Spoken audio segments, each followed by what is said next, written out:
é uma coisa também preocupante, porque o TSE vai mandar que todos os perfis que dividiram o resultado da pesquisa derrubem o resultado, né? Os jornais, os sites que republicaram o resultado da pesquisa vão ter que tirar do ar também. Sabe, é muito preocupante essa decisão. Se vira jurisprudência, se vira um novo regime jurídico contra as pesquisas, nós temos aí uma questão mesmo de censura prévia e de algo que deve ser combatido, acho que intensamente por nós aí que nos importamos com, né, a nossa mensagem chegar a cada vez mais gente, porque o que eles estão tentando mesmo é melar a eleição já. Eu vou só ilustrar com o Carlos Bolsonaro. Vejam só o que nós estamos falando aqui com relação ao Trump e como eles estão tentando já gritar, pega ladrão enquanto bater a carteira, tá bom? E fazer um clima de que a eleição vai ser roubada, ou como diz o Trump, rigged, tá bom? Vamos lá. Não se trata de reverter o resultado na queda da disputa eleitoral. Não é que Flávio Bolsonaro tenha perdido, o problema é que ela foi claramente manipulada. Houve um sistema inteiro, olha o Carluxo, setores da esquerda e até mesmo alguns que se dizem de direita, promovendo e catapultando orquestradamente uma narrativa falsa, indutiva, para tentar destruir o nome Bolsonaro mais uma vez, tendo um de seus principais articuladores, um tal de Romeu Zema, do Partido Novo. Todos viram. Foram utilizados subterfúgios para, em tese, prejudicar deliberadamente o candidato em benefício daquele que o sistema considera aceitável. Vai vendo o Carluxo, tá? Está claro que uma parcela significativa da mídia não está preocupada com a verdade, mas sim em reproduzir a narrativa que lhe convém. O tempo coloca cada coisa em seu devido lugar e está ele aqui reproduzindo a decisão do Nunes Marques suspendendo a pesquisa eleitoral da Transintel, que apontava a queda de Flávio Bolsonaro. Esse vai ser o roteirinho, né? É o sistema. Conforme eles forem percebendo que a campanha do Flávio vai derretendo, e vai derreter muito mais, porque muito embora ele tenha conseguido temporariamente tirar o foco do Bolsonaro, mas rapidamente esse foco vai voltar à medida em que o povo for entender que aquela questão de classificou e agora vai ter intervenção militar. Não vai. O povo vai perceber que não vai. O foco vai voltar para o Bolsonaro, vai voltar para o Eduardo Rossi. O Flávio ainda tem que explicar isso. Tem que explicar essa proximidade com o Porcaro, tem que explicar a grana do filme, como que foi tudo isso. Enfim, é tanta coisa para ele explicar que a campanha dele vai derreter muito mais. E aí o Carluxo, que dizem por aí que é a mente pensante do marketing, da estratégia e tudo mais, vai ter que queimar seu cérebro, viu, Carluxo? Vai ter que queimar muito ainda.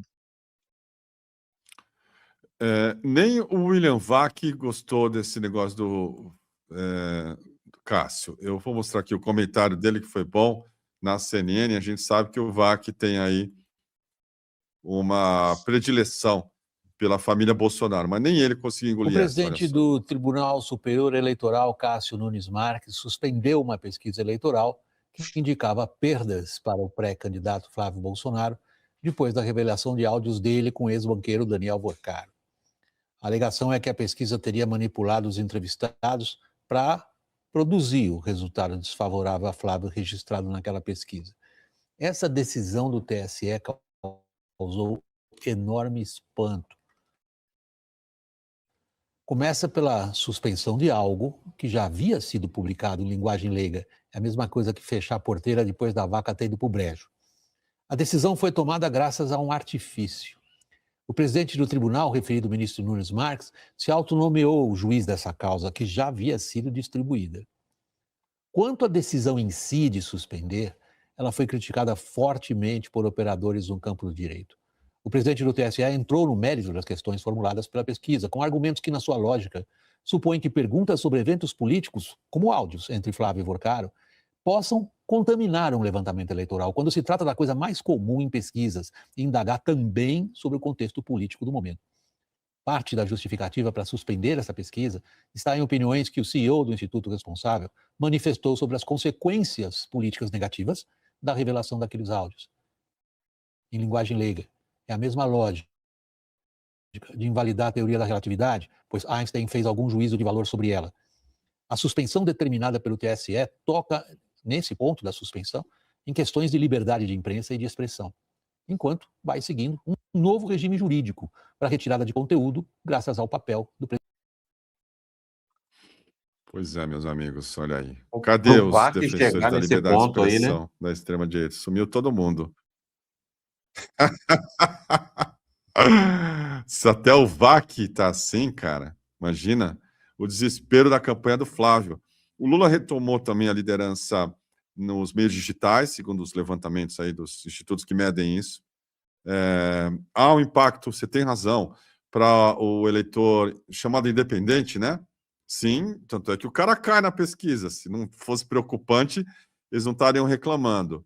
Agora, a culpa não é do mensageiro, né? Não é da Atlas Intel. O problema é o Flávio e a relação dele com o Vorcaro. E vai ter novidades. O próprio Flávio já avisou. Tem um vídeo ou outro aí que vai aparecer. Vai ter mais áudio. Nós estamos denunciando aqui um esquema também que envolve a Prefeitura de São Paulo, com o seu Ricardo Nunes, a tal da Karina da Gama. Ontem a gente deu mais uma matéria exclusiva, mostrando o envolvimento da filha do Edir Macedo, que também recebeu dinheiro da produtora de Dark Horse para um evento X aí. É um esquemão. Esquemão. E as pessoas estão sendo informadas disso, né? E não é graças à mídia que se diz profissional. É a mídia independente que está fazendo isso. Tem quem está denunciando esses esquemas aí da produtora de Dark Horse é o DCM. Quem deu o áudio foi o Intercept. Né, se depender da mídia tradicional, é pau no Alexandre de Moraes e manda fechar o STF, como o Gabeira falou. Não uma, nem duas vezes, falou algumas vezes sobre isso. Mas a democracia demanda a liberdade de expressão e a liberdade de atuação nos institutos também. Você pode não gostar dos resultados e pode questionar. Agora, censurar, aí a coisa fica, né, muito mais complicada. Mas vamos outra ler história, né? Sim, pode falar, desculpa, diga lá. Não, só ia acrescentar que essa questão da mídia independente, como o DCM, está denunciando esse esquemão todo que está se desenhando, essa teia, esse quebra-cabeça que está começando a se montar, que eu creio que a gente não sabe 10% ainda, dessa questão dessa produtora do Dark Horse com a Prefeitura de São Paulo, toda esse caminhão de grana obscura aí, e a mídia tradicional não está falando sobre isso, já diz muito, né? Já diz muito sobre o que eles vão defender. Infelizmente, é triste, mas a gente tem que dizer a verdade, né, gente? Ainda Sim. bem que existe a mídia independente, ainda bem. Ainda bem. Cara, o áudio foi colocado depois das perguntas, então não teve indução. Não teve indução. O áudio depois que o cara já tinha respondido tudo. É uma vergonha isso aí. Agora, repito, é uma coisa que denota o que vai ser a tática dessa turma, como é que eles pretendem interferir no regime democrático, no processo eleitoral e, mais uma vez, levantando a questão de que eles vão tentar melar, com a ajuda, né? Espero que seja só uma vez e o Cássio Nunes Marques volte atrás, de uma censura prévia e de um tipo de questionamento sobre metodologia de pesquisa. Aí é complicado também, porque a Atlas Intel, ela tem aí, né, goste-se ou não, tem um histórico de ter acertado resultados, tá? E tem um jeito de fazer pesquisa que é estabelecido e autorizado pelos órgãos competentes. Tem um monte de pesquisador que é vagabundo e pilantra, a gente sabe disso também, em institutos ligados a interesses os mais escusos. Não Sim. é o caso da Atlas Intel, não é o caso do Datafolha também. Você pode, sei lá, discutir, isso é uma coisa. Agora, você começar a questionar como é que você faz pesquisa, como é que você faz matéria depois, como é que você apurou, sei lá o quê. Tudo bem, né? Você pode debater, isso é uma coisa. Mas botar na justiça e exigir que você mostre o seu modus operandi, a metodologia, já é uma coisa muito diferente, porque já tem um cara né, um tribunal querendo dizer para um instituto independente e que atua de maneira legal, como é que ele tem que trabalhar, meu caro. Aí a coisa fica bem mais complicada, né?